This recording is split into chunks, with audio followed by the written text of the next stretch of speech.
Oh, ladies and gentlemen, this video was a long time coming. I did say after my recent Robbie video that I would be transitioning into Eli. Now, I want to start this video off with a bang, because I have been asked, am I disappointed that Robbie didn't get it done? And in a way, yeah, in a way, because I felt like Robbie was due that. But Robbie's whole arc at the end of Season 4 makes sense that he is not defined by a trophy. And him coming home to his father is much more important than winning silverware. And it links to Miguel's arc as well, with Miguel not being defined by a trophy and not knowing what he's fighting for, and then going on this journey to find his father. Like, that's going to be one of the best things about Season 5, is Miguel's story there. It's going to be great. And this season laid the foundation for it perfectly. But with those two characters in mind, the one character that absolutely would have been not necessarily defined by the trophy, but the trophy would have been instrumental in his character growth, that is Eli. Now, I did say before Season 4 aired that I felt like with the absence of Hawk from the trailers and the absence of Hawk from the shots, I honestly felt like something we all have been speculating for a good year that Hawk was going to get jumped. Lo and behold, it did happen. But then it was about his course of action afterwards. And I always was fascinated by the idea that, Eli, before he joined Cobra Kai, would have been a good fit for Miyagi-Do. I think all the kids, before they got into Cobra Kai, would have definitely all fit Miyagi-Do, as we've seen with Miguel in Season 4. But you start out the season with Hawk not knowing where his place is, not knowing how he fits into this current regime, not knowing where his place is. And, it's put upon him that talk is cheap. And, what did you expect? You've burned bridges with pretty much everyone here. Great lines. That are then paid off by the end of that episode when he starts to literally build a bridge. In essence, a sparring deck, which is something that they use. And Eli's progression throughout the seasons, I feel, as I've said before with people like Robbie even, it's one of them arcs where you don't see it all right away. In Season 1, yeah, he was badass, but by the end of it, he kind of became a bit of an alpha jerk for all intents and purposes. And then in Season 2, the dude was pulling a madness, getting tossed around like a rag doll every 5 seconds, disrespecting his friend. Like what Dimitri did to him at that house party thing, where he bawled like a baby when Darby died. I mean, let's be honest, we all did. But when he threw that, Hawk had that coming. And then in the school fight, he turned into full serial killer mode. Like, the minute the doors slam open, he's chasing Dimitri through the school. It was like I was watching a horror movie. And then in Season 3, he pulls even more madness when he starts descending even further into that darkness and takes all of his anger and frustration out on Brooks to the point where he nearly beats him to death. There's so much to Eli's character over those 3 seasons that now comes to a head in this season. And I do wish that we got more of it. That's my one kind of gripe with this season, is I felt like I wanted more from that.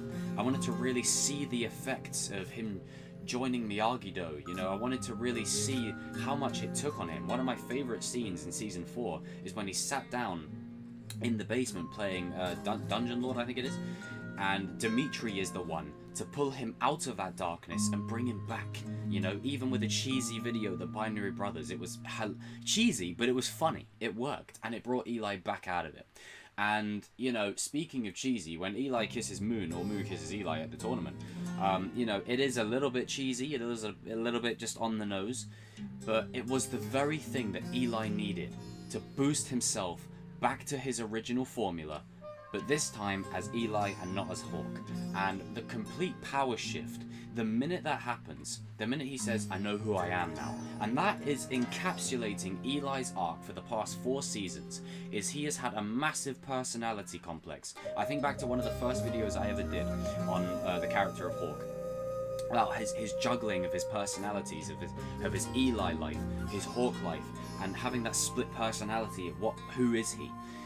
It comes to a head in this season. Hell, before he even gets his mohawk shaved, he gets the colour of purple, which, in my personal opinion, symbolises balance. He's had red and blue.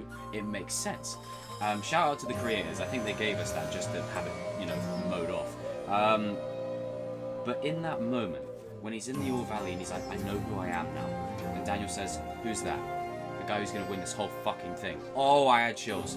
And at that moment, I was starting to doubt, you know, again, I've been saying for a whole year that Robbie had that trophy in the bag. And even in the final, he still had it. But he saw the effect it was having on Kenny, and he held back. And then Eli, fully deserving of it, fully earned it, he wins that trophy. And I tell you what, there is no fighter that is more deserving than Eli. After all the trauma that this guy's been put through, after all the strenuous, you know, story that he's gone on, and in Season 3, not being looked at as a champion, being looked at as second fiddle, a few of the videos I did before Season 4 dropped, wouldn't it be a great middle finger to Kreese if Hawk was to win? Wouldn't it be like the best middle finger? I did do videos on that, but I didn't firmly believe it, because Hawk's one of them kind of characters where plot hasn't been on his side. You know, it's always been either Miguel or Robbie or Sam or whoever, and plot was fully removed from this finale. You know, it was anyone's game. By the time of the finale, you would believe that anyone could win it. And what was fascinating to me about it was that not only did Eli earn it, but I feel like Eli deserved it. I feel like out of all the characters, Eli winning that trophy brings his redemption full circle. You know, I did talk about this in Season 3 when he saves Dimitri. Everyone said, oh, that was a quick redemption, that's too sudden. Well, that's because that's symbolic. That's the start of his redemption. His redemption really kicks off in Season 4. And having his mohawk taken away, even though it may have defined him at a point, it's like what I said with Robbie and Miguel. They are not defined by a trophy. The same way Hawk isn't defined by his mohawk, because he's still Eli. And I think it symbolically means more that Eli wins it and not Hawk. Hawk winning it, yeah, it's cool, but he attaches his whole persona to it. If Eli wins it, there is a great message there. That it doesn't matter who you are, where you come from, what you've been through, anybody can win that trophy. That's what I love about Eli winning it. That's what I absolutely love. The channel Rusty Lion, I don't know if they watch my videos, but they do some great compilations. They've just done one recently on Hawk that fully encapsulates his character over the last 4 seasons. And, you know, as much as I would have wanted Robbie to win for story's sake, when Eli wins that trophy, I was amped. I was like, oh my god, they've actually gone ahead and done it. And I gotta give full credit to the creators for this, because it's not an easy decision. You're taking a character that is essentially B tier because of plot, and you're removing that plot and you're giving him the spotlight he deserves. Because for me, as I've always said, Hawk is on the same level as Miguel and Robbie. For me, them three are interchangeable. Interchangeable. And the only thing that separates Hawk from Miguel and Robbie was plot. They removed plot this time, and they let Hawk shine. Sorry, they let Eli shine. The moment Eli grabs that trophy, the soundtrack kicks in, the Miyagi-Dos run up to him. And again, very symbolic. His whole thing for the last 3 seasons has been him against Miyagi-Do, whether it was him against Robbie in the first All Valley, and they have that beautiful moment in the final where they look at the crowd are applauding them, the crowd are cheering them on, and they both bow and show respect to one another. Again, symbolic but fucking beautiful. And then you have the moment where all the Miyagi-Dos run up behind Eli, lift him up and cheer with him. And again, you start the season with the Miyagi-Dos against him.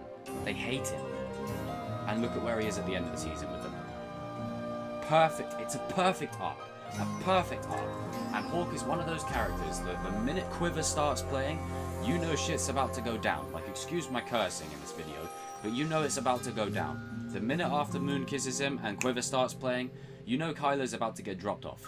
And to me, Kyler's one of them characters that keeps getting off easy. He really does. Because I tell you what, the Season 3 Hawk that went to town on Brooks, Kyler would have been a distant memory.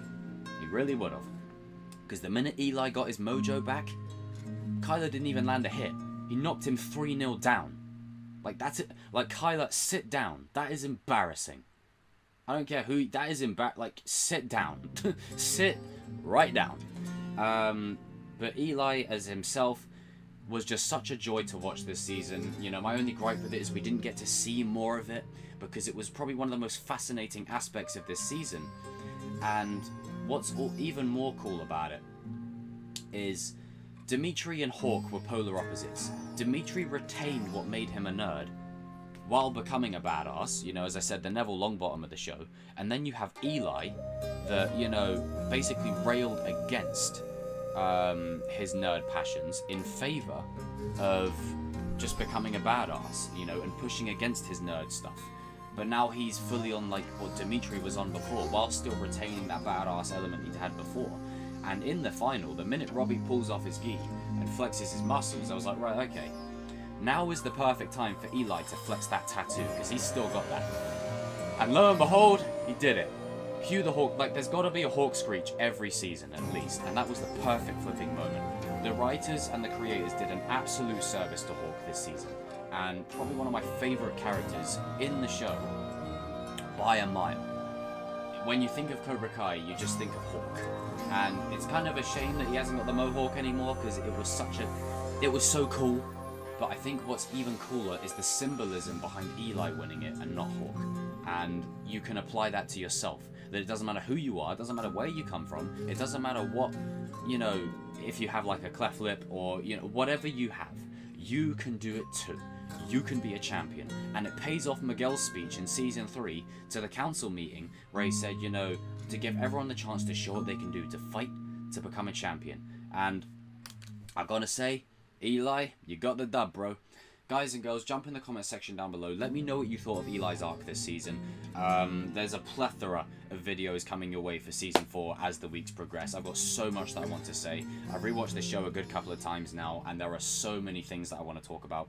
And I'm not done with Eli yet. But this is a general kind of video talking about his arc in general across the season and how he evolved as a character.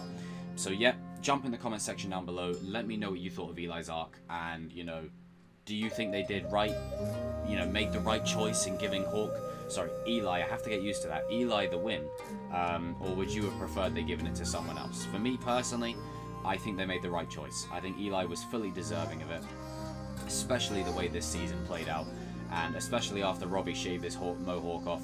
You know, you can call me the biggest Robbie fanboy ever, but I'm not even defending that. Hawk deserved to stick it to him.